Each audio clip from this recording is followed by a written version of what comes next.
Fight on. Yeah, I've been waiting for this. Welcome back to the Bottom of the Pit podcast, where we look to the moon and swap our palettes. I am Mick Whoopi Goldberg, and here we are again for a secret battle. We haven't had one of these since a while ago.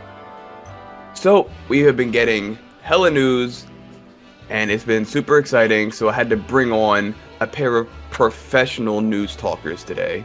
So I would love to introduce Banzai Wolfburger. Yo, what's up? Banzai Wolfburger here. Oh yeah. And the Jamaican Shake. Yo, what's up? It's the Jamaican Shake. Oh yeah. Oh yeah. Oh yeah, oh yeah. Thank you guys for coming on the podcast today. Not quite the morning, but it definitely feels like the morning, because I feel like we all just kind of woke up. Yeah. How are you guys feeling today? Doing good. I'm pretty good. Awesome. So let's jump right on into it. For today's secret battle, we have three pretty major topics we are going to touch on. First, we are going to discuss and try to understand the newest Guilty Gear character dropping in the end of this month, or a couple, not this month, close to the end of this week, Yeah, I believe. like 2 days, like 3 Yeah. days, I think. Wednesday, Thursday, something like that. And that is Asuka R. Kreutz. I guess whatever that symbol is at the end of his name is a Kreutz or something. I've heard so many different theories on it. I'm not entirely sure what is real and what's not. I don't know if anyone does. I don't either. It's definitely a musical thing. All I know is he's that man. He is that man. We're getting two that mans. This is like a palette swap. The same character. There are two wolves inside of him. So when the trailer first dropped, everyone's everyone's jaw kind of dropped as well, because we've been used to the more streamlined characters of Guilty Gear Strive all the way up. Even the most complicated character was who? Fucking Complicated? Jacko, maybe? Jacko. Zeto, maybe? Actually? Zato, yeah. Probably. And then here comes Asuka. So just to have an overall opinion, when you first watched the trailer and maybe subsequently the breakdown, how did y'all feel about what you were seeing in comparison to what we've been used to all this time? Well, first thing you know is his video is definitely way longer than everybody else's, so I was like, oh, this guy has a lot of shit to him. But trailer wise, I was like, damn, this guy looks flashy and cool as shit. Yeah, when I saw him, he just looked very over. He's like, the best I can describe him is he seems very overwhelming. Like, he seems like there's so much stuff happening with him. There's so much stuff on the screen because of him. He's got mad trip. Got the Galaxy code on. That's crazy. And he is that guy. He's literally that man. Yeah. So seeing him just pop off in that trailer, I was like, bruh. And then to see the breakdown, and the breakdown was just even more of just like a flabbergasted amount of stuff going on with this character. I was like, are we allowed to have a character like this in this game? Are we allowed to? When I see a character, when I saw this character, I think I might have mentioned it before, it made me kind of jealous, because I wish some of the other characters was also allowed to be this over the top and complicated, because some characters I feel like should have been, but they were still dumbed down in a certain way, while Asuka was just allowed to let his galaxy wings spread and do whatever he wanted. Or are those other characters that man? That's fair, I suppose. I don't think so. I mean, one of them is. Yeah, Definitely. Happy Chaos is complicated too. That's true. So I guess both that man's are more complicated than the other characters. Yeah, he definitely has the presence of a long-awaited like boss class character for a series. That truly he feel like he is. He's not even really the boss of this game, ironically. He's just the boss of like the series. Yeah. But he really like seeing his gameplay. You're like, yeah, that is the boss for sure. I do like the Galaxy Cape sneakers combo. I think that's kind Yeah. of sick. Yeah, with The J's on. Yeah, with the fucking J's. Yeah, for sure. Like everything else on him looks so comfy, but then he has just some ballin' ass shoes on. It's ready to dunk on you. You gotta be balling. But so let's see if we can talk about him bit by bit. Let's break down probably the most fundamental aspect of his kit, his mana system. Above his regular meter, his tension gauge, he's got a shorter meter called mana. Right. Mhm. And this is what he uses to cast his many different spells. But at the same time, when he gets hit with his mana, when he has mana, he has a shield. Always Yeah. passive. Yeah. Where he takes reduced damage. And then when it breaks, when all his mana is gone, it breaks, and then he takes advanced damage, more damage. How do you guys feel about that? Pretty fair. Is that what it is? I couldn't tell. I heard one time that when his little shield is up, he doesn't take chip. So is it just reduced damage with the shield up? I believe the damage is reduced, but every Okay. hit he takes, I believe so. Don't quote me on that. He's not out yet.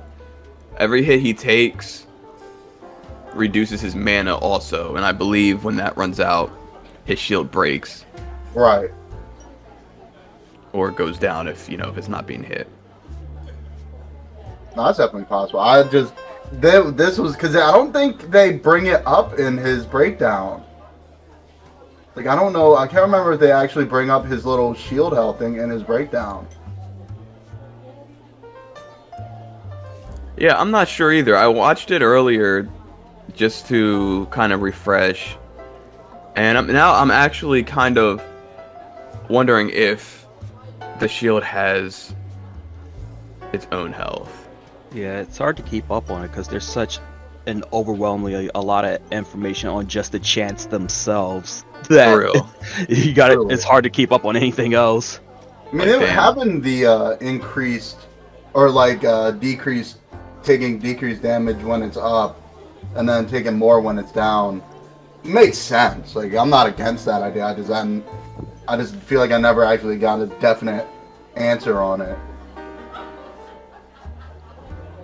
No, I feel that. So that's more of a passive thing for him. But let's get to the meat and potatoes of this character and bring up his spells. He's got these things called test cases. He's got 3 of them? Yeah, 3 One- different cases. Yeah, one You- for punch, one for kick, and one for slash, I think. No, the cases are the sets of spells he has. Mm. And they all have different applications in battle, right? Yeah, like the test cases are the 3 sets, aren't they? And Yeah. then Yeah. he could set each of those 3 cases has spells that he can put into his Bookmarks. bookmarks. Yeah. I think they just have all kinds of different specials in general. I don't know if each of the 3 are designated for a certain play, because I know one of them has the teleport. I don't know if there's this test case is a zoner test case, or this test case is up close and personal. I'm not sure if they even designated it like that. Because I know one of his test cases has a low and an overhead in the same test case, so it's a mix-up-y thing. But I'm not sure if that's just it just happens to be in the same test case, or they built it that way on purpose, or what. Okay, I know one has the teleport, which I think they explicitly talk about oh, the teleport is like good, but it's possible. But man, just like having to memorize what the little icons are, that's crazy. That's so much to remember. For real. Not only icons, there's like different icons for a bunch of different stuff. Like there's like the shit with like, what is it, the rods? There's like different rods you can do in one of the cases. Oh yeah, to Yeah. like speed up or draw in or something. Yeah. And you like, so you gotta remember your test cases, and then you gotta remember your symbols for each spell that goes into the test cases, and then how you want to bookmark them or freaking swap them. I'm like, damn, this man's a thesaurus just trying to use them. Luckily, really- I think I don't think each test case has fully unique spells. Like I think there are spells shared amongst them, Okay. so that'll That's be good. a little easier to like remember stuff. God, that would have been insane if they were all different. Because there's not a small amount of spells per test case. There's a lot of spells, and Yeah, I they think it's swap like- out pretty fast. 12 or something, maybe 10. Jesus. And he could do something called bookmark them, which is a move also, Yeah. where it's pretty much just swapping between your spells. Yeah, isn't there like an application within that itself? Like, isn't there like bookmark import and bookmark auto import or some shit like that? Oh God. Well, there's I a think you're right. special that I think he can choose. Like he can like go through his deck of cards until he finds the one he needs or something. Got you. Oh yeah. He can pick them for that one. Because he has 4 Yeah. slots, one for each face button, I imagine. Yeah, I think that's what it is. Yeah. So if I remember correctly, I think like the regular bookmark, you choose one spell. I think the bookmark auto import, which I think is just those are just regular moves. I think they just it swaps out his entire deck and gives him a brand new deck. Jesus. Yeah, he's gonna be insane, man. I feel like he's going to be a hard character to play as like a secondary, just because of how much he has to learn. Then again, if you're like a Ramlethal main or like a Nagoriyuki main or like a Soul or Kai main, I guess you can fit in a little extra Asuka space because they don't take up a whole lot of power. Just Definitely. they're definitely more of the streamlined characters. Maybe Nago is a little bit more complicated than the other 3 I mentioned. I wish Naga was more complicated. Well, seeing Asuka now, I'm like, damn, you guys definitely could have. Y'all still had the potential to be the arcs as everyone remembered, and you see it with this character. Nah, feel for like- sure. Like it would have been nice to see them, but do you guys think they will take a more bold approach to character design for season 3? I think they might make an exception for one character here and there, but as for anything else, they'll probably go back to like the Zato Happy Chaos round and just have like a special gauge, not as crazy as Asuka's, but they'll have like their own special gauges for stuff. Yeah, I think it's gonna be character to character because Asuka obviously, as a character and everything we've known about him prior, he definitely kind of seemed like he needed to be super complicated. Like you couldn't really have a neutered Asuka, that man. We've only really seen him fight in I think it's Overture that he has a boss fight in, and that's the only time we've ever seen actual gameplay of him in any game, and that's not even a fighting game. So I feel like they needed to make him kind of insane just to not only live up to the hype of that man in general, but because his character kind of requires it. But when it comes to characters like in season 3, let's say they do Slayer, I doubt they're gonna add like a meta to Slayer just to like make him more interesting, especially since Slayer's kind of known to be like the straightforward like bruiser type, like beat 'em up character. So I think it's gonna be more character to character. Yeah, I think Asuka's probably might be the outlier of this game to have a gauge this insane. The only other character who I could see maybe coming to Guilty Gear, maybe having a gauge even somewhat close to us, is maybe Zappa. But Yeah, outside of that's that, I If he was comes thinking- in. Yeah, I can't see any other character though having a crazy gauge like this. And I want Zappa, but Zappa's like more so the possession stuff. So Yeah, I don't even know if that would be as complicated as this is. yeah, Probably. it depends on how Stripe will want to do them. They'll probably just have buttons summon out a ghost to attack and then go back in instead of summoning them to do things. Who But- knows? Yeah. That just seems like the more streamlined way for a character like Zappa. But yeah, on the point you said earlier with Arxis returning to characters like this, McWhoopi, it's crazy that you say that because it honestly feels like Asuka incorporates like a lot of things from different Arxis games in general. Like me and Jamshik were talking earlier or talking before. Like he reminds him of like Elizabeth and Margaret from Persona, right? Oh yeah, yeah, that's what it reminds me of. More like Elizabeth Margaret. I know a lot of people are saying 9 from Blaze Yeah, Blue. he which gets I me, see like- a little bit. Yeah, he gets me 9 and like a little bit of like 9 and Kokonoi mixed together vibes for me, and then like the way his gauges look, it kind of gives me like the Grand Blue feel a little bit. No, I get that with the boxes. Yeah, so it really feels like he incorporated like different like little niches from each Arxis game to become like he's like the Arxis boss right now. well, he kind of is, isn't he? He's like the series antagonist of Guilty Gear, which is what the first serious Arxis fighting game. Probably, yeah. Yeah. He's that man. So in He a is that sense, man. yeah, he's that man, that Arxis man. So yeah, I mean, I wouldn't put it past them if they kept that in mind, but that is a good observation. So I want to ask you guys this about Asuka. Do you think, like, despite how crazy and how much stuff he has going for him, do you think he will still stand a chance against the top tier characters like Ram and Leo and Nago and Happy Chaos? I think it's going to very much depend on how oppressive his zoning tools are. Because obviously he has the cubes and plenty of them. I think it's going to be pretty difficult for people to get in. But I feel like he doesn't have too much like super like oppressive close range stuff. So if someone like Ram could get in on him, which she could. She has her sword explodey things that explode for no reason. So, and I'm sure, and we already have confirmation that the cubes can be destroyed by attacks. So I imagine if that sword comes out, it's just going to eat up all the cubes Oh, and and hit just him. punish. Yeah. But If all the I cubes imagine can be if he can destroyed. get in, he'll be okay. I've never Yeah. seen anything stop the swords from going.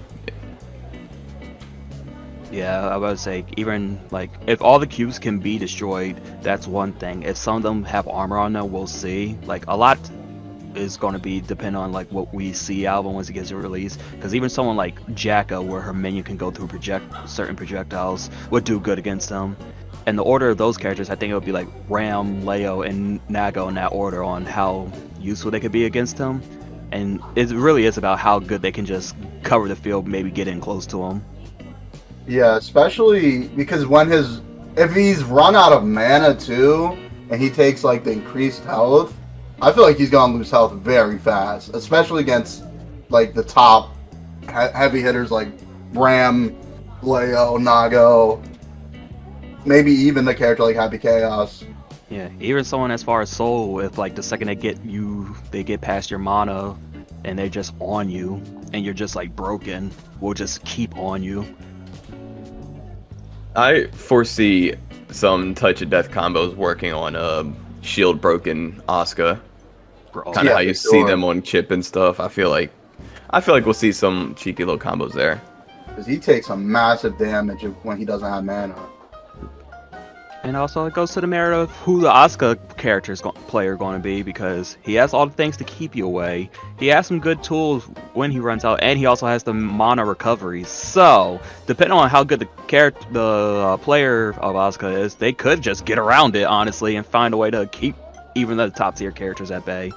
So, I'm going to tip my hat off. If I see a good Asuka, even if I get my ass whooped and I'm pissed off, I'm just going to be like, bro, you took in a lot of knowledge to get good with this character, so you got it, honestly. That's true. And we don't know how effective his normals are going to be either. We've been talking about his specials this whole time. But maybe his normals are pretty good, or maybe they're weak. We don't know yet. We see like some combos and stuff, but it's hard to tell just from combo videos that the devs drop. Yeah, there's a lot of just questionable things. Like, he gets so many specials that I'm curious how optimal it's going to be to, if you want to combo things in like that, or is it the optimal way just going to be like playing a similar game to Happy Chaos, where you just do a keep away and just keep on trying to restack your cards until you get the ones you want. And then, I guess. Go ahead. I was gonna say, it also goes with the thing. Some of his projectiles are actually really fast too, so there might not be a time where you can hit them if he gets the right like mix-up in. That's true. And he's got, I don't know if it's considered a mechanic, but after you throw a projectile, you can hit certain buttons and directions to go into into another projectile, or go immediately into like a recover mana, or into a bookmark. Yeah. All with like presses of buttons without having to do a full command for it. So maybe he's gonna be like a steamroller. He just starts chucking shit at you. It's possible. Bro, Just I'm looking, freaking constantly switching cards and doing other cubes after cube. I'm looking at the picture of like the spell set cheat sheet from the video. God dang, he has so many spells. Holy shit. But he is interesting because he has a recover mana feature. It's like down something. Yeah. And you can either spend tension or your health, I believe.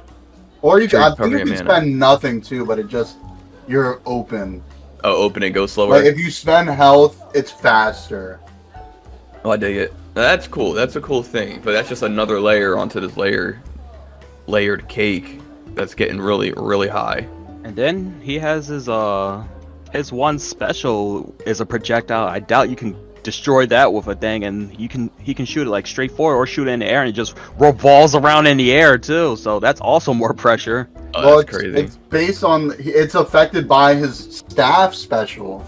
So if he has like the staff out that makes it go slower or go faster, even his special will be affected by, and it'll either go slower or faster. I think he has another spear that like black hole affects it, like sucks it up into like the middle, and that works on his special too. Yeesh, bro. Damn. He's crazy. So I'm wondering if Asuka was the reason for the delay in DLC characters. Yeah, that's what I had that theory, because they announced the delay for Bedman. But for me, I don't really think Bedman was that insane that he needed a delay. Like for Guilty Gear. No, Like, not I at all. doubt it. When I look at Asuka, I'm like, oh yeah, that makes sense. No, I feel the same way. Because, I mean, if Bedman was like how he was doing the time stuff, I could see it, but he mostly just throws projectiles and does 8-way dash, and it's just in your face and exploding and shit. Yeah, and because of Batman is kind of the reason why, even more why I'm nervous to go against Asuka, because I didn't get to play that much because of like all those network crashes and stuff at the time. But at the time when Batman first came out, just his like 2 little homing projectile things was enough to like lock me out sometimes. So someone who's a better zoner than Batman, I'm just like, damn, how's this gonna go for me? Yikes. But I Bedman's think not even a premier zoner. he's not. He just has isn't. the one Crazy. good projectile, and that's it. So I'm just excited. There's not so much we could break down quite yet until he comes out later on this week. And then we'll talk about him then in deeper detail. But Yeah. for now, I like him. I like the way he looks. You're right. He is dripped out from head to toe. I think it looks mad cool. I like the way his moves look, the big cubes. I think that's super cool looking. They did the damn thing, I think. Yeah. Yeah, he looks great. Yeah, like I have no interest in even trying to touch him whatsoever, but as a character coming to the game, I think he's like pretty badass. Me too. No, but I'm excited. I'm definitely picking him up. So Yeah, I definitely can't wait to see what you do with that man. he is that man. He is that man. I hope he has decent colors too. They're dropping a bunch of new colors. Yeah, they already So- showed some of them off, and they look really good on some of the other characters. So that's pretty exciting. We finally got a new green color that doesn't add horrendous orange to it for some reason. I love how the meme of the colors was green. Because the green color sucks in this game. Universally, it just sucks. I like Nago's green. I don't remember what his green looks I like. think it's just green and black. Oh, his green and black. I think he's like the only character that has like a good green. I'd believe it. It's hard to make Nago look uncool. True. Yeah, I don't have much else to add. I was initially disappointed when they showed off one of his specials where he throws the big cube. Because it's just super basic, just super big blast. But then when they showed it interacts with his stats, I was like, oh, that's way more interesting. Okay, y'all Nah, I felt the same way actually. And then when I saw that it interacts with his other spells, I was like, oh, so that's just another layer of meta on top of that. That's even crazier. You went from Thesaurus to Thesaurus Plus. Thesaurus Plus. They dropped that new Thesaurus. So do you guys have any more thoughts and opinions on that man before we move on? Did we ever get confirmation on what's the difference between like him with the regular flower on his eye and the pink one when they showed like the R-Croots part off?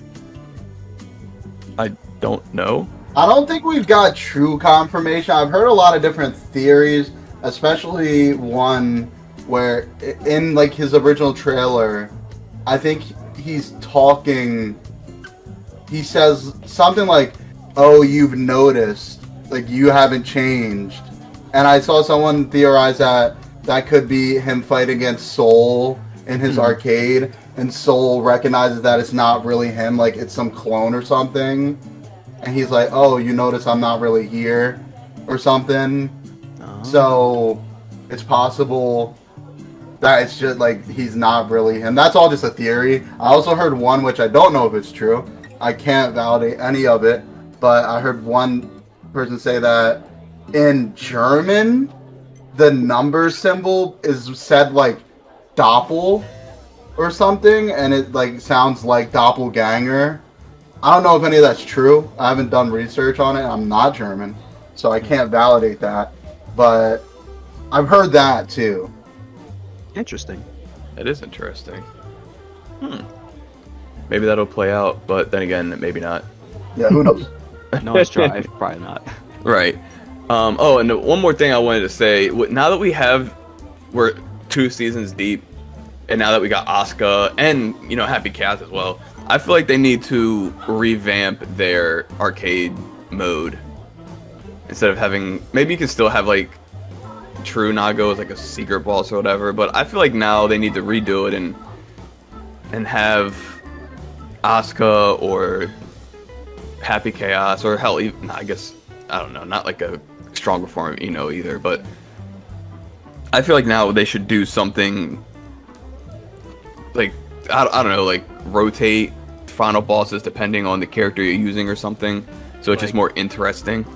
Yeah, just like on some arcade games, they have like the difficulty route. So if you go the easy route, maybe you take on like regular Nago, secret balls Nago at the end. Then you go medium, maybe like a advanced form, a harder Eno, and then secret balls Nago, and then hard mode you go against like a cracked out Happy Chaos, and then secret balls Nago if you get past that.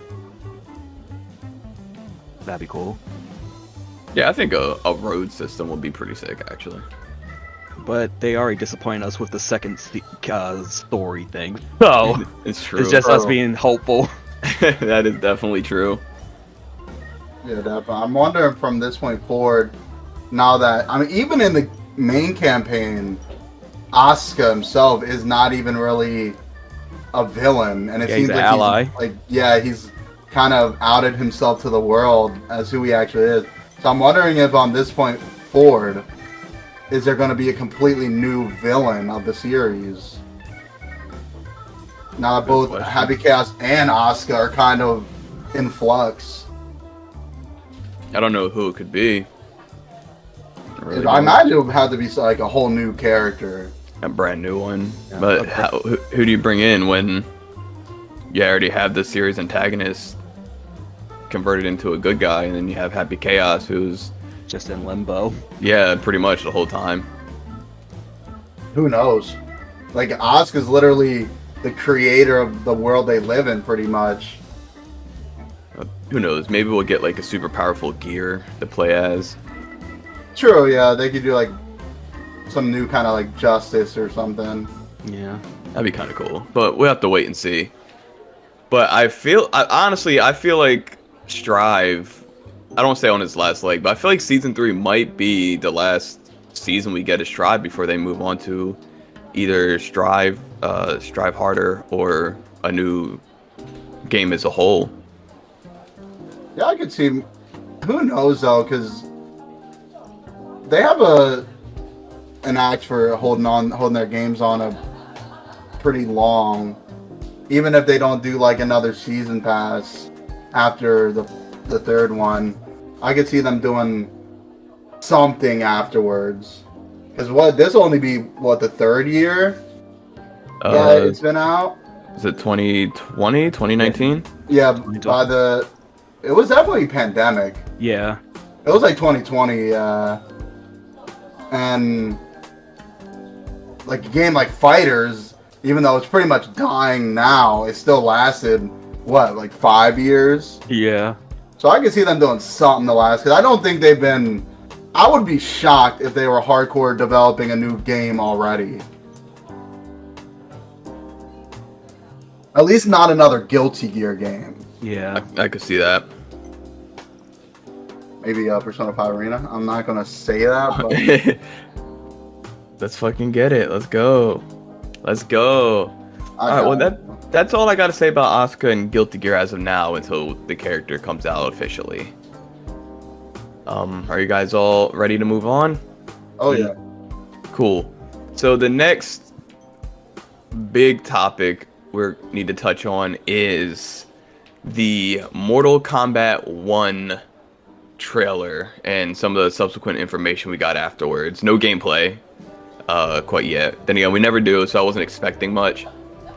So when you guys were watching the trailer, what were your initial thoughts?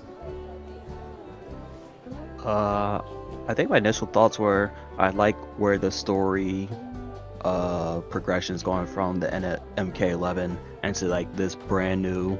I think calling it MK1 was a cool, bold choice that they went with, and seeing how Liu Kang is still like, is he just Fire God or Fire and Lightning God? I think he's called Fire God Liu Kang, but he still controls lightning last time I saw. Yeah, freaking seeing how it just starts out like, yup, I reborn the world, and this is how things are going to go down now. You can, I want peace, but you can still choose love. I thought it was a pretty interesting concept to go into the trailer with. It really did feel like a breath of fresh air. I agree in some sense. I think the concept I really enjoy. I like the idea of not even so much a reboot, but like an entire recreation and a new world, like form of the entire world, with Fire God Liu Kang instead of Raiden, and seeing how these new characters will be in this new universe. Like we can already see Scorpion and Sub-Zero already look like they're on a pretty good page. They don't seem like they're out for blood against each other already, which unlike in the main universe, that shit don't happen for like 20 years in universe. So it's cool to see how some of these things change. I know Rufelmonger was theorizing that Melina might actually be Queen and not Katana, which I think is also a pretty interesting change if that's true. Oh, Yeah. Katana as the bodyguard? Yeah, because Melina is sitting in the back of the little carriage, which is usually for like where the royalty sits. Like they don't sit back to the like driver. Oh, you know what? That's actually a really good theory, because I actually found it, I don't want to say odd, but intriguing that when like Shang Tsung first showed up and everyone was like, whoa, look, it's what's going on here. Katana was the one that exited the carriage instead of Melina, if I'm remembering correctly.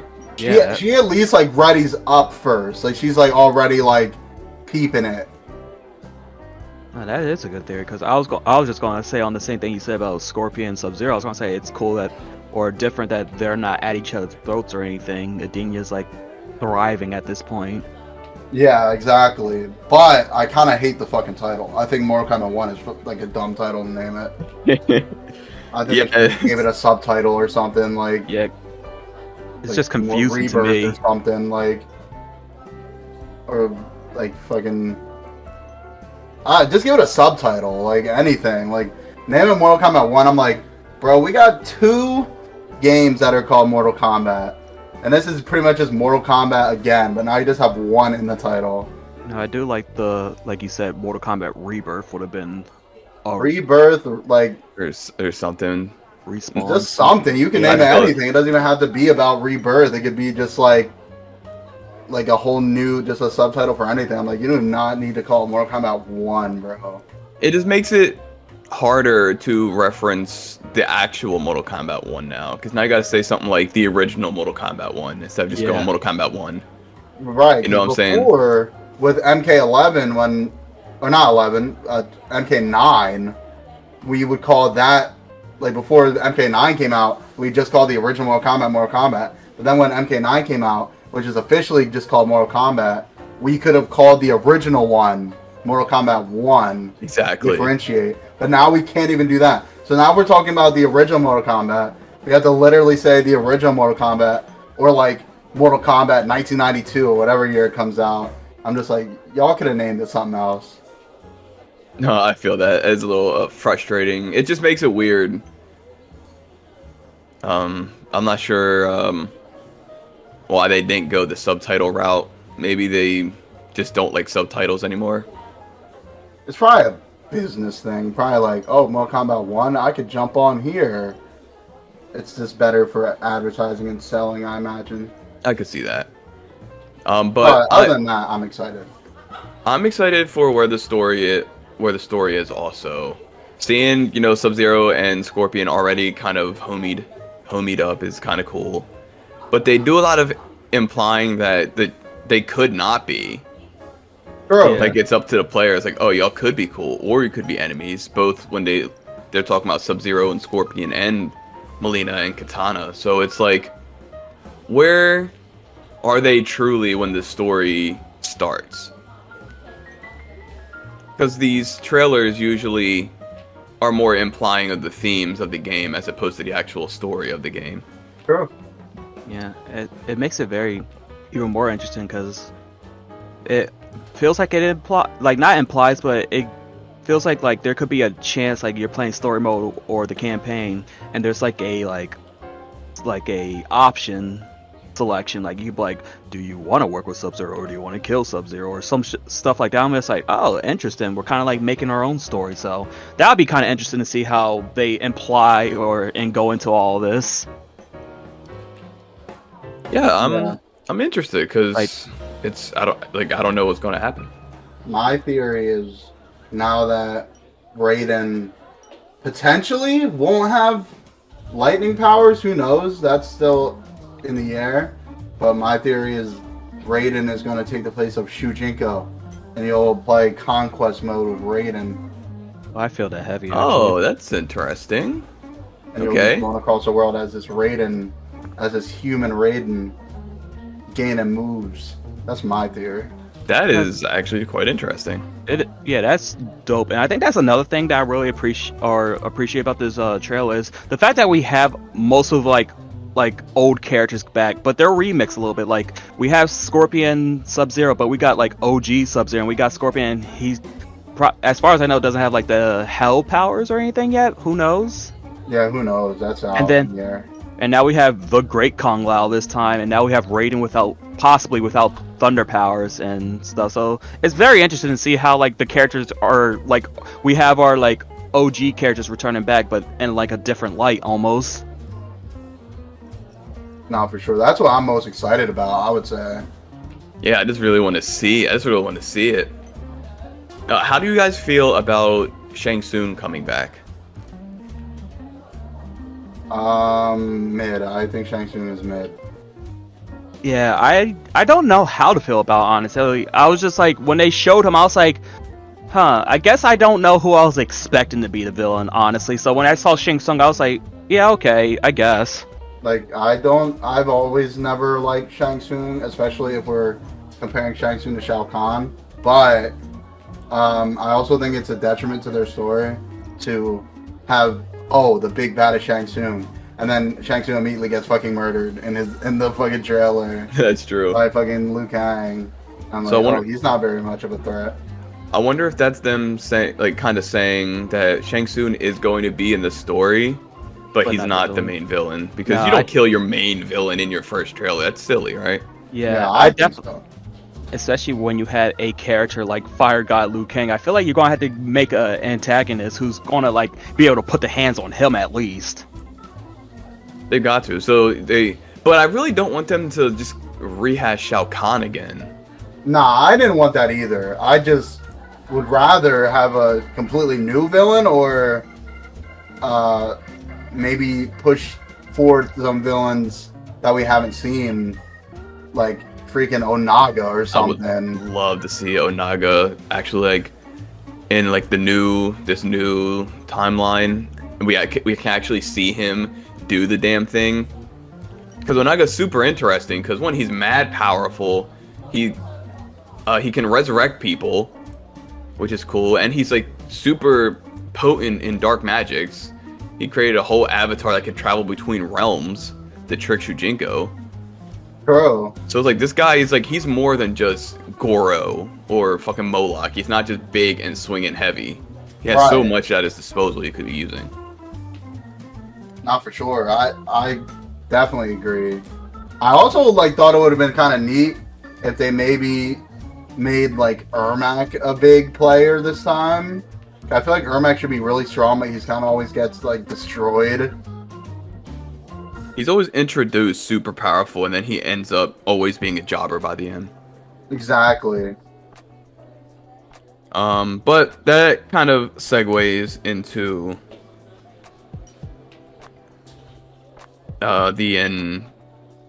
kind of the elephant in the room. There is I don't want to say like a breakdown, but a explanation of what some of the main mechanics would be in this mode. And the big one is the cameo fighters. Are you guys in favor of the cameo fighter system? I feel like we need more of a breakdown on cameo characters before I can like truly say if I'm on with it or off of it, because at this point I feel like it's just speculation. Like, we know like there's cameo characters and they're going to be in the game, but are they just assist characters? Like, is this going to be like, I remember a lot of people saying it could be like MVC1 where you just have one single assist character on you, or like how MK11 you had the game modes where you could bring a assist character out, or are the cameo characters going to be like, I don't know, are they going to be playable outside just being assist characters? I need more information on it, honestly. No, I'm kind of in the same boat. I definitely don't think we know enough about what these cameo fighters are really going to be like. But I will add that this is my super hot take, my spicy ass take. Okay.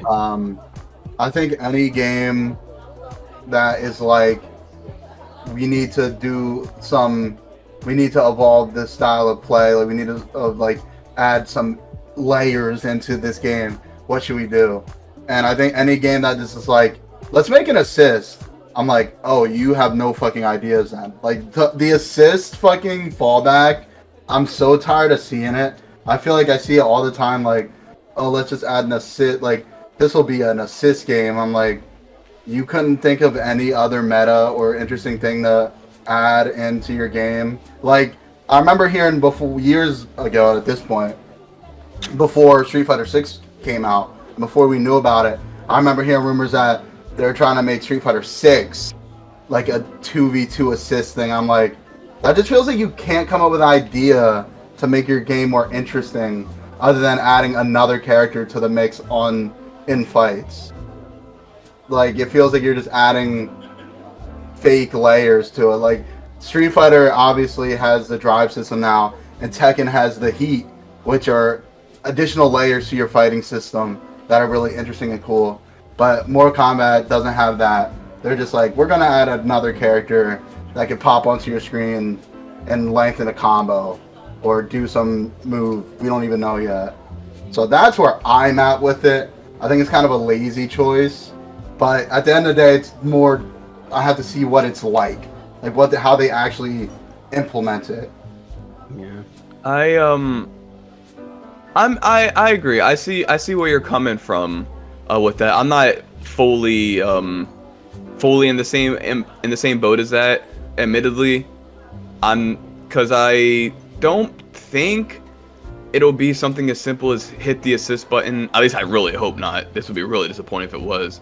But I guess it's not out of the realm of possibility. If you just hit the assist button and then they come in, they swing a couple times, and then they leave, and like that's the big mechanic for this game. Yeah. It's always a possibility for sure. But I definitely see the frustration, especially with Mortal Kombat, because the reception of Mortal Kombat 11 didn't really require them to need to introduce a new mechanic. What they needed to do was revamp their fighting system as a whole. Right. So it's, in my opinion, I gotta see the gameplay before I even give a shit about how the cameos are going to be, because that was my biggest problem with Mortal Kombat 11, especially early Mortal Kombat 11, because I didn't play it for years, which is the craziest thing about Mortal Kombat. I usually play Mortal Kombat until the next fucking big fighting game or the next NetherRealm game pops up. But during the time I was playing Mortal Kombat, it was usually just end your string early, do it down one. Do the same string, down one. Do the same string, down one. Do the same string, down one. Do a different string, down one. And then do a string that has an overhead and then a low afterwards. And then you'd lose. So I've wanted them to revamp their fighting engine as a whole for a long time. Yeah. I agree. If you don't mind, I would love to get my thoughts on something that came into my head as GM Shake was giving his hot take, and then also ask you guys a question, Mortal Kombat wise, different than my thought. Okay. So I was thinking about what GM Shake was just saying with the assisting, and I feel like the only way the assisting could be like viable, I still think they should come out with a new system in general, but I feel like if you did do the assisting with the cameo, I think you should like go full in with it, like not just do like a simple assisting, like kind of make it like Tekken 7, or not Tekken 7, Tekken Tag, not fully like Tekken Tag, but make it where you can incorporate your partner into like certain special kind of moves, like tag moves, or like do certain combos, and then that character comes out during mid combo and extends it, and then they go back away, some stuff like that. That I think that would be kind of cool. I could see that. No, there's a way to make it cool for sure. Like if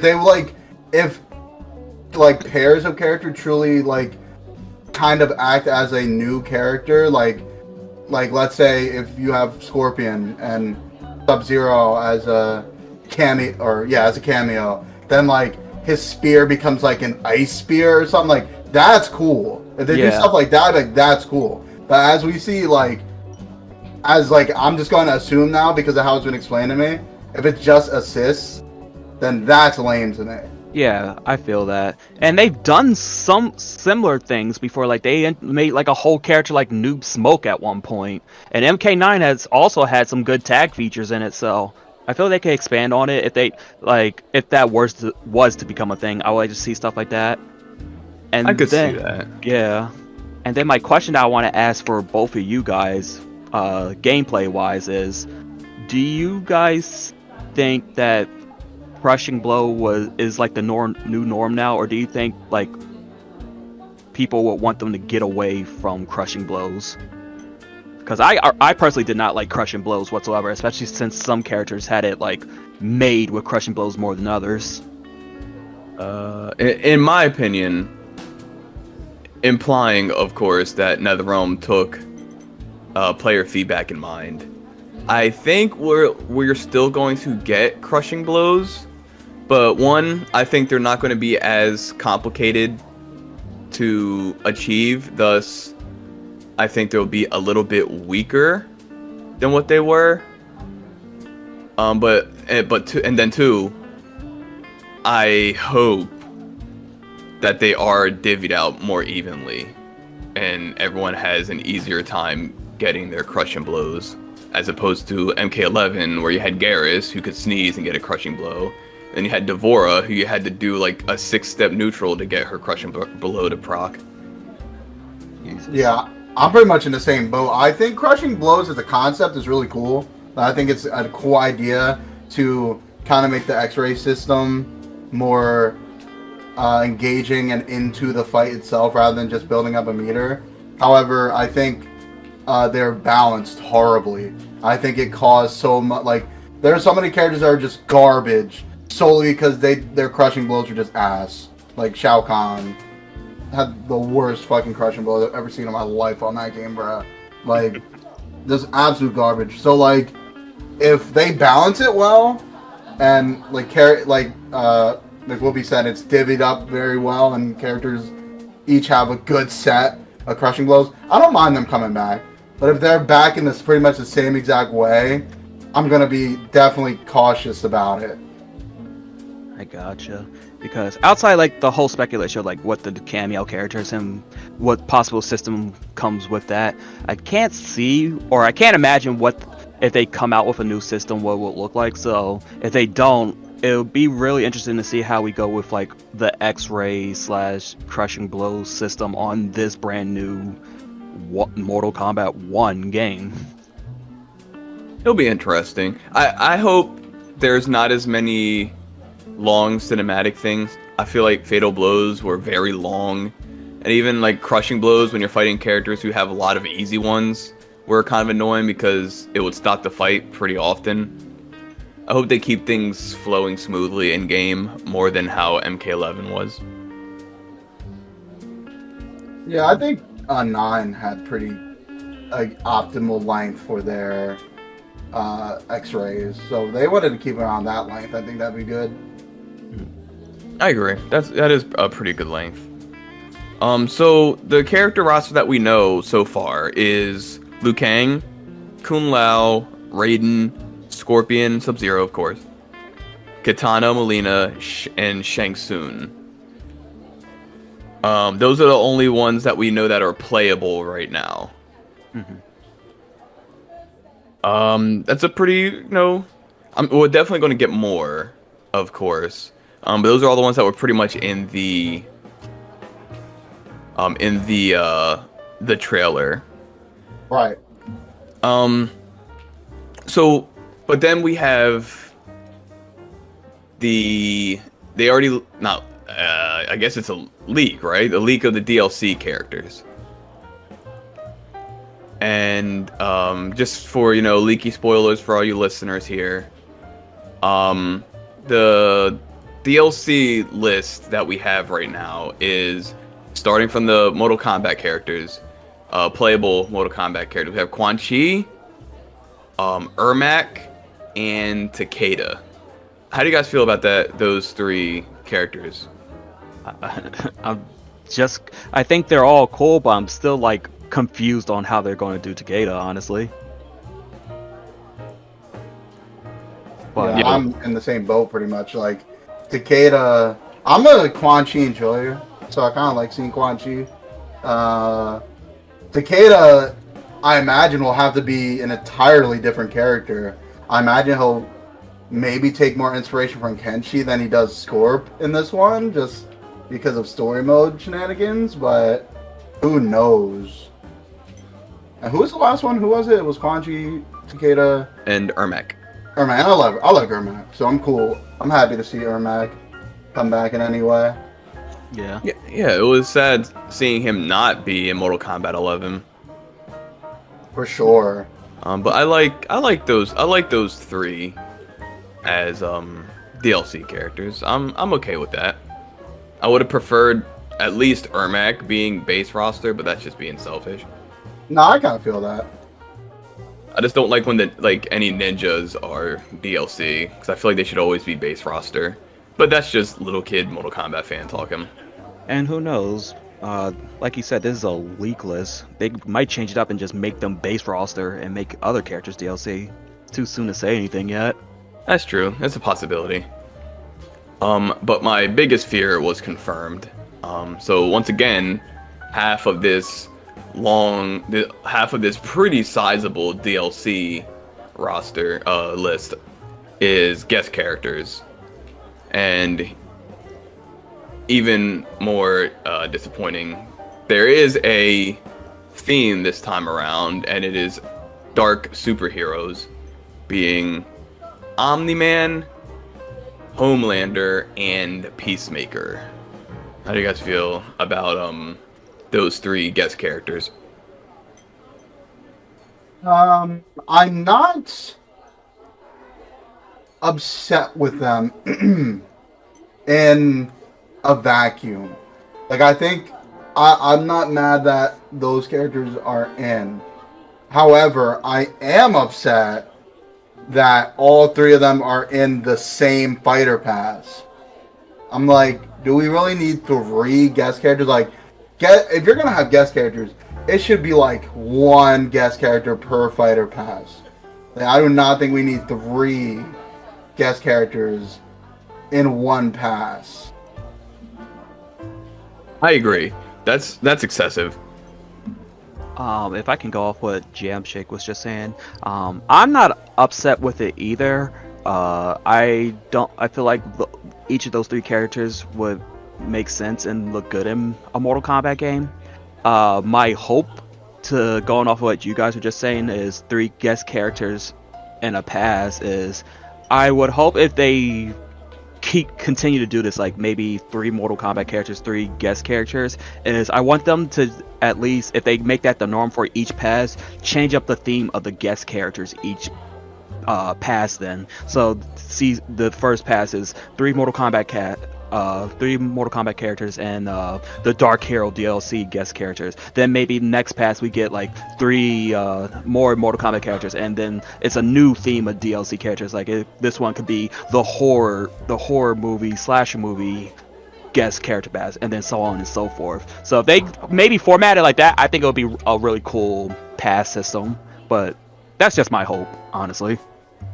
We could only hope, and I guess, at least for me, I don't want to speak for everybody. For me, whether or not I truly detest how many guest characters are in this pass, I would be determined by how the roster looks.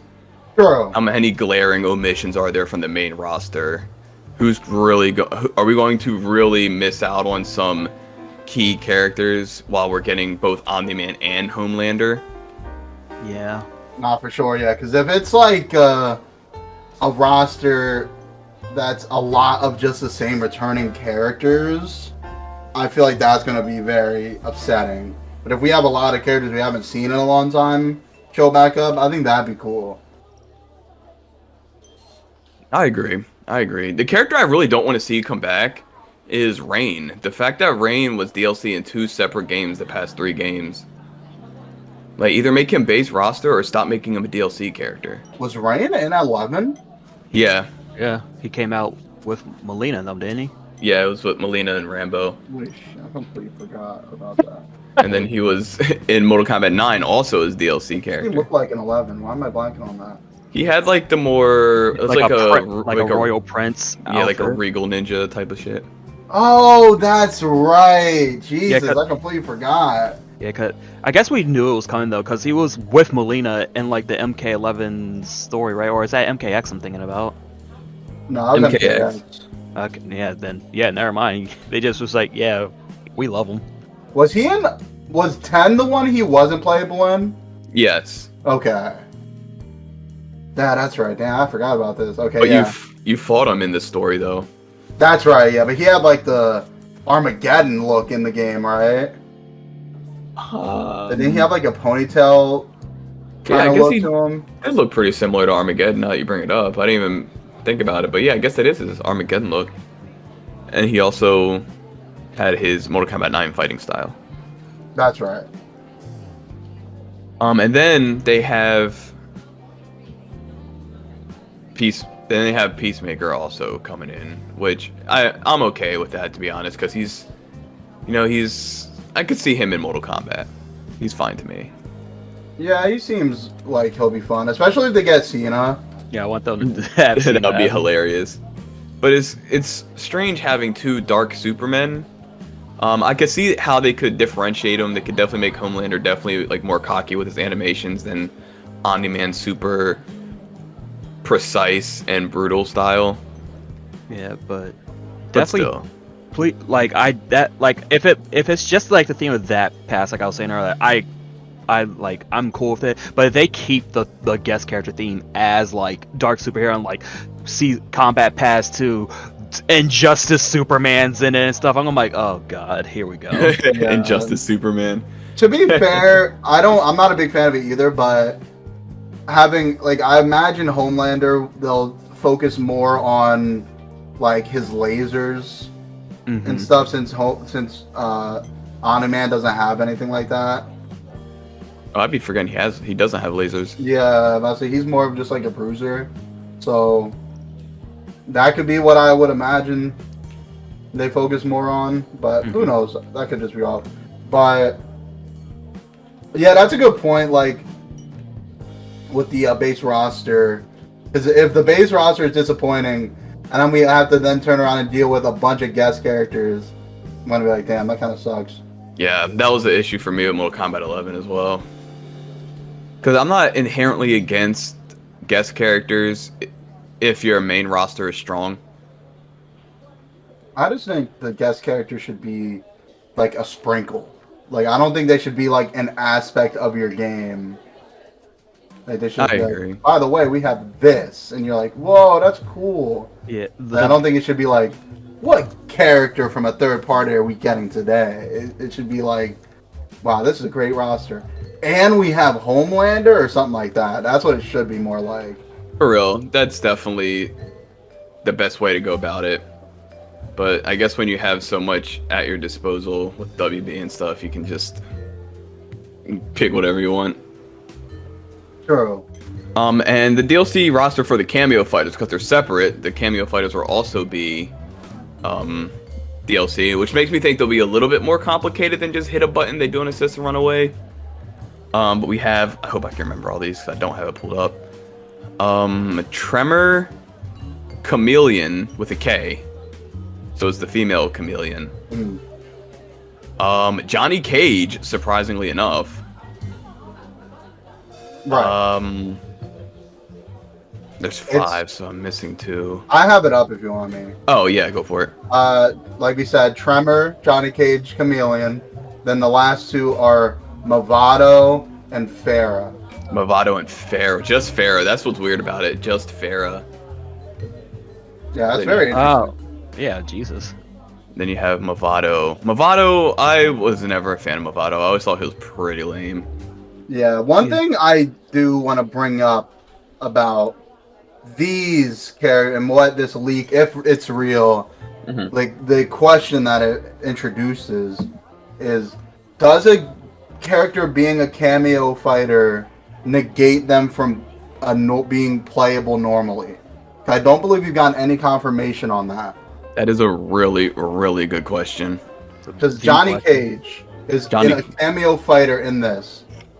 However, we already have confirmation that they're going to have a Jean-Claude Van Damme skin for him. Which in itself is tight. Which is very cool. But an alternate skin for an assist character? That I'm sure you had to pay likeness money for. As an assist. For him not to be playable. Yeah, I'm like, that seems odd. Yeah.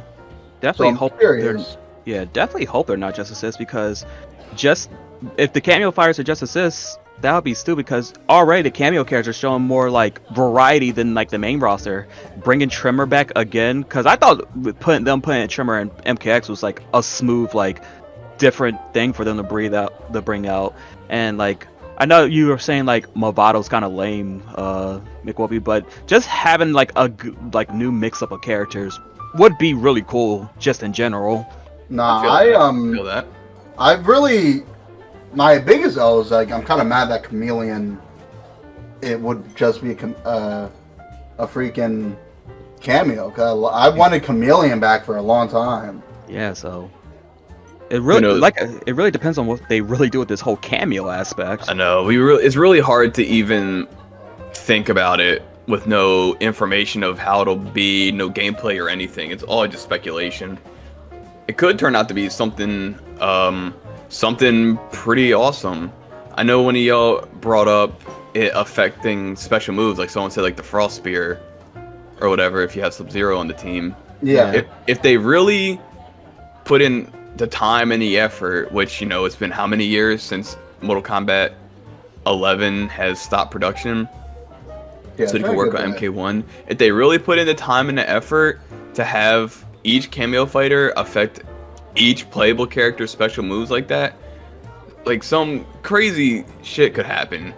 You could have the Frost Spear that freezes your opponent, or if you're playing as the female Chameleon, I don't know how they would change her, but it could, like, I don't know, make you turn invisible for a move. You threw the spear. Maybe you can teleport, since the Chameleons can teleport because they can take the moves that teleport, or it changes the properties of your moves depending on the color that Chameleon is at the time. It could be fire, it could be ice, it could be acid, it could just be like some type of magic or whatever.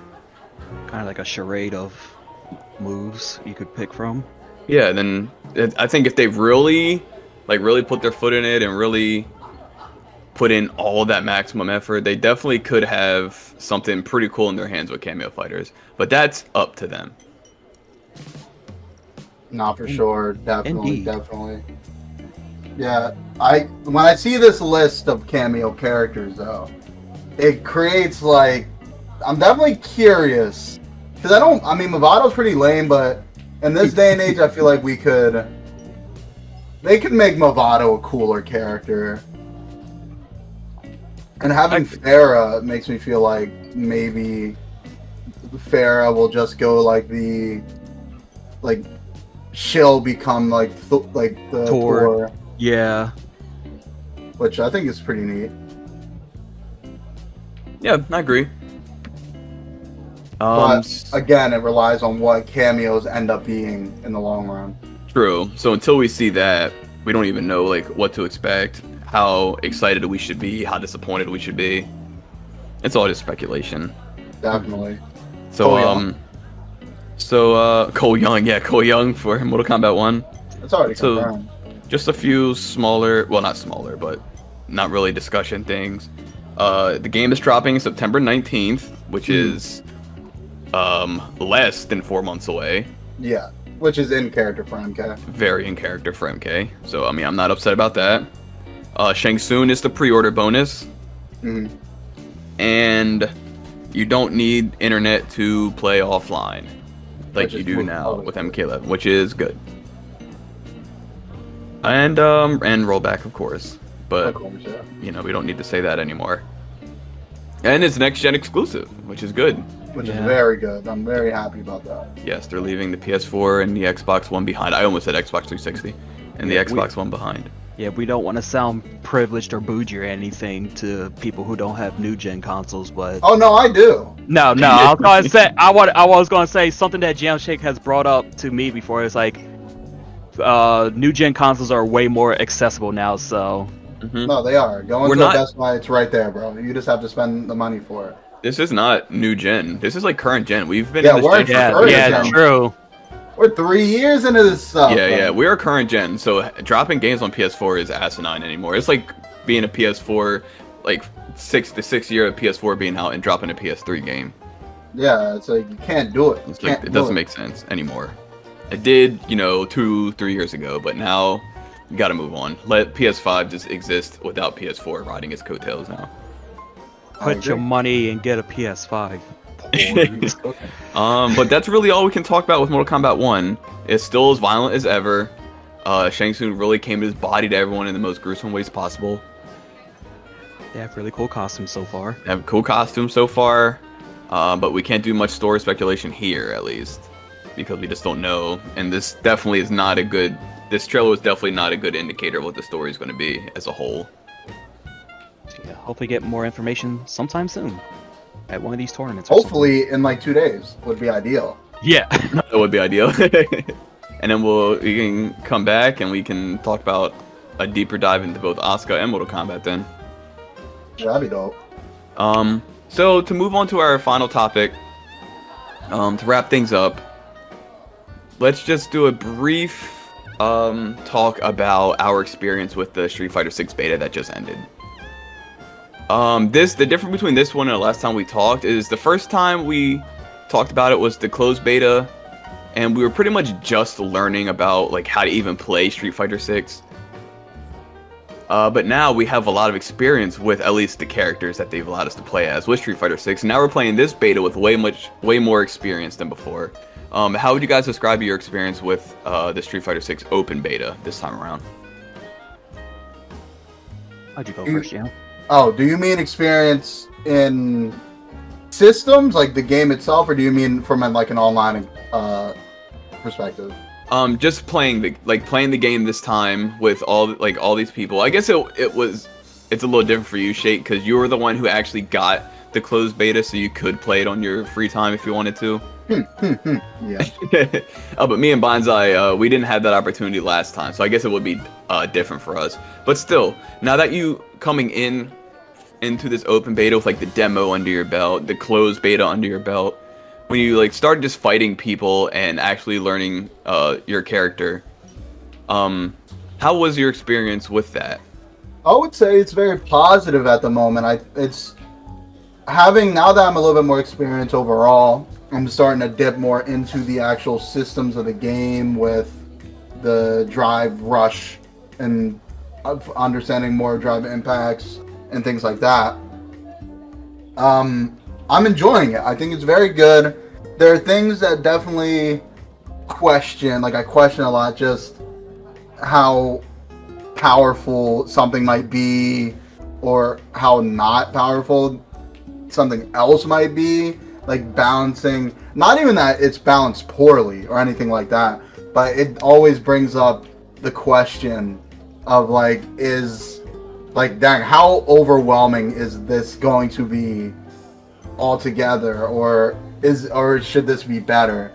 I've only used Luke. I used Ken like 2 times just for the bit, but I've pretty much mainly used Luke overall, and I think he's a pretty solid character. I don't think any of the characters I've seen so far I would consider bad characters in this beta. And now that I'm starting to utilize more of the in-game systems and seeing how optimal they are and how you can string things together, which I'm still not that great at, but with time. But I'm really enjoying it. The beta itself, I had very little internet issues. Everything felt pretty good. The rollback felt really good. So on that aspect, I thought it was very nice. And yeah, overall, I'm enjoying it so far. Very positive. That was a very positive a review. Yeah, I could see a few cracks, especially with the drive impact and stuff like that. How impressive that could be. But the online held up very strong. Yeah, I had no issues really. Yeah, me neither. Aside from when we played the night before and the beta was on its way down and it started to act up. Yeah, but I figured that was just because of that. Yeah. For sure. That was it. We played it up until the closing last 20 minutes. So. True. Banzai, your experience with the open beta this time around? Mine, if I can go ahead and say, I feel like I got to get the most enjoyment out of the beta between the 3 of us. I had a very positive experience. Between my first touch of the game was when Jamshake let us come over and play the closed beta like a goat. I got to play, but I didn't understand a single aspect. So I was it was fun to get my hands on it, but also I'm getting my ass kicked just because I have no training. I don't know how to do anything. Then the demo came out, and I was able to not play as anybody who I like because it's Ryu and Luke. but I got to learn the system mechanics, which was really helpful for me going into the open beta. And it gave me a really appreciation of Luke too. I very much enjoyed playing him. I don't want to use him at all, but I did enjoy playing him on the demo. And then going into this open beta, now I have the knowledge that I got from the demo. I know the system mechanics. The open beta let me go to training mode, so now I can learn how to play as the characters. And now the three of us, I'm eating pretty good because most of the characters who on there are characters who I use. So I got to experience a lot. I focused mainly on Jamie and Jury because I didn't want to overload myself. But just from using those two and Ken on the last day, I had a lot of fun. I feel like I'm getting used to the mechanics. There's still things about Street Fighter, like this Street Fighter in general, that I don't get, but that's a player issue. I gotta get used to like how the feel of the game goes. But I had a lot of fun, no connection issues. There are some jerks in comments, but there was also a lot of love in the community. Like you see people be like, oh man, like you did this. I feel like if you did this, it would make you better, which is always very wholesome and nice to see. And yeah, I've had a good time, and even the bad times I had, because I got a little ragey. For a game to bring that out of me, I feel like it's also a testament to how much I'm enjoying the game. Yeah, that is pretty wholesome. Because you don't just like rage at a game that you just don't have an opinion about, like just like, oh, I don't care if I win or lose. Yeah. So when you feel those strong emotions, like something about it has got you for sure. But and yeah. I found myself getting mad at myself a lot in this game. Bro. Same. I don't. I'm a goat. Nah, you. I will say you're really good at just counter a drive impact, which I feel like if you want to be good at the game, you have to get that down. Like you have to be like on jam shake level if you want to be better than just amateur. You have to have that young man brain, buddy. You gotta have that young man. We're all just a bunch of old people playing video games, and Shake is still the young man coming up. my mid-20s plus. You know how it goes. Damn, mid-20s plus. Yeah, this game is super smooth for one. I do have a few concerns about drive impact. The only issue with drive impact is you always have to have your mind on the drive impact. But I would never want drive impact to go away from this game because I feel like it would kind of water it down a little bit if you just got rid of drive impact and kept like the drive rush as your main offensive tool. Yeah, I agree. Yeah, it brings in the aggressiveness. Yeah, but I really like it. The levels and the music. Now that I finally get to see a level outside of Ryu's stage or the training stage, I really like it. The stage music, I like it better than a lot of the character themes, if I'm being honest. Mm-hmm. Like the restaurant theme is like, I think is mad cool. Yeah, and I like the Backstreet theme too. I love the Backstreet theme. Yeah, the Metro City. I played exclusively Ryu, both in the closed beta and the especially the open beta. And Ryu is Street Fighter man. He's just Ryu from Streets. He doesn't hit as hard as open beta Street Fighter 5 Ryu.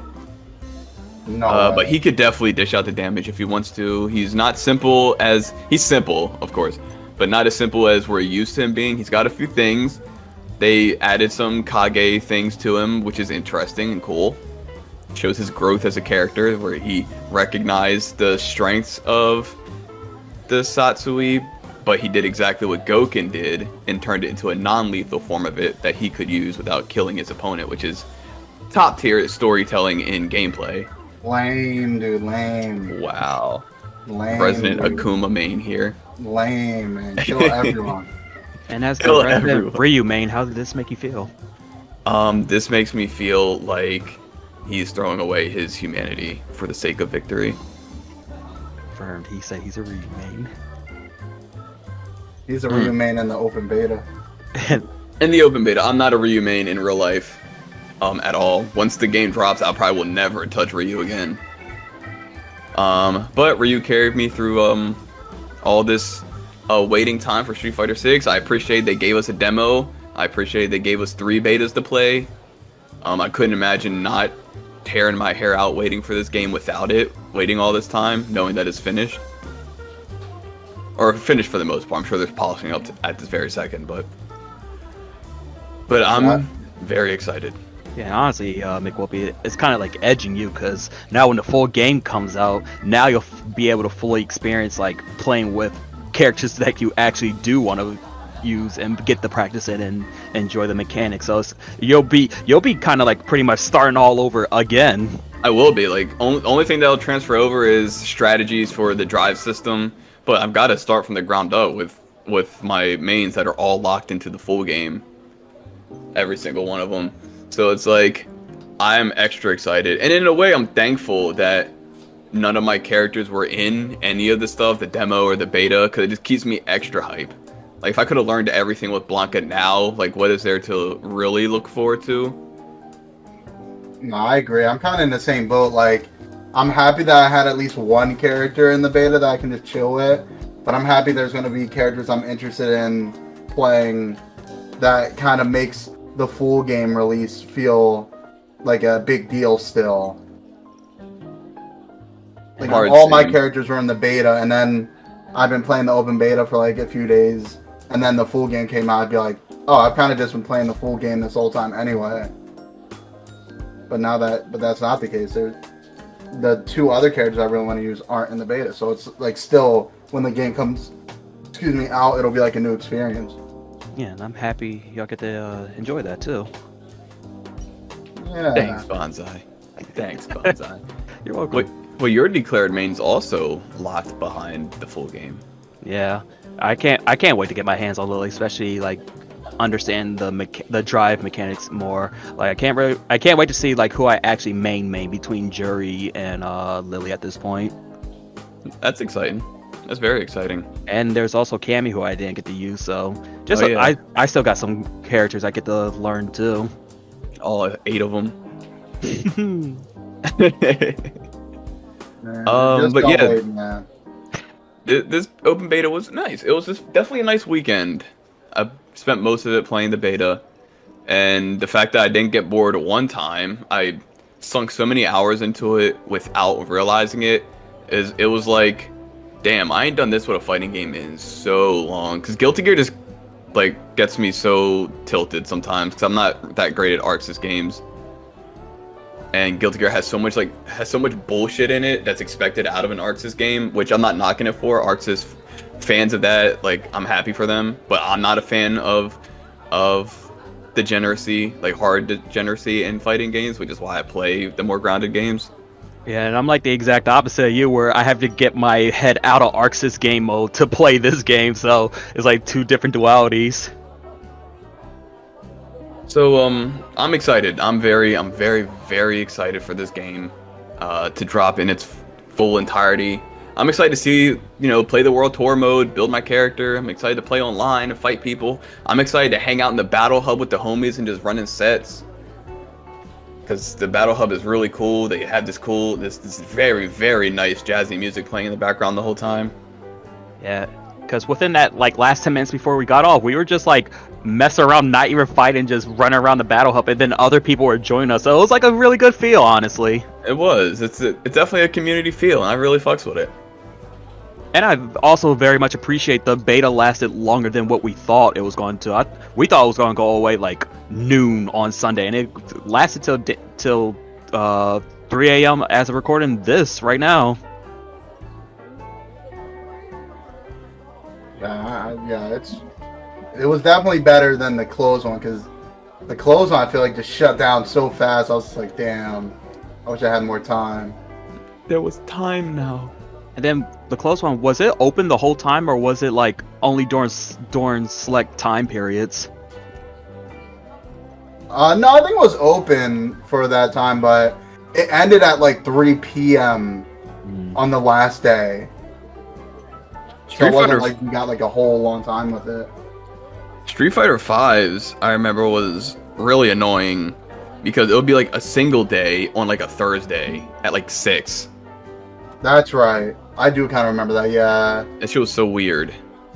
Yeah, and I'm just so grateful like this happened on a weekend that me and Jamshake didn't have to work, so we could just enjoy it fully. All the way through. It just worked out. But yeah, very positive experience with the open beta. Very excited for the full game. As am I. I can't wait. It's 2 weeks away at this point. Yeah, 2 weeks away. Yeah, very close. I'm happy. So close. I could taste it. But that's all I have for today. We talked about Asuka, Mortal Kombat 1, Street Fighter 6 experience. Do you guys have any other questions or concerns before we close this out? I'm all tapped out. My only concern is that I have to wait a year to play Akuma. That's actually hard. I'm sorry, That's bro. my concern. Fair. Very fair. I'm sorry, bro. But it's gonna be cool. He's gonna be cool. Yeah, I'm interested to see how they make them. Oh, they're not going to drop the ball. I could feel it. But yeah, that's all I got. All right, if y'all are tapped out, I'm also tapped out. So I would like to thank you guys for coming on the podcast today to spitball all these things. You're welcome. No problemo. So without further ado, I would like to reintroduce the Jamaican Shake Damn me.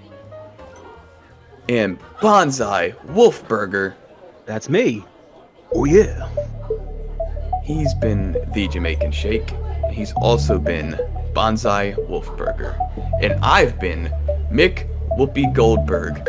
And this has been the Bottom of the Pit podcast, where we look to the moon and swap our palettes. And we will see you on The answer the lies next one. in the heart of battle.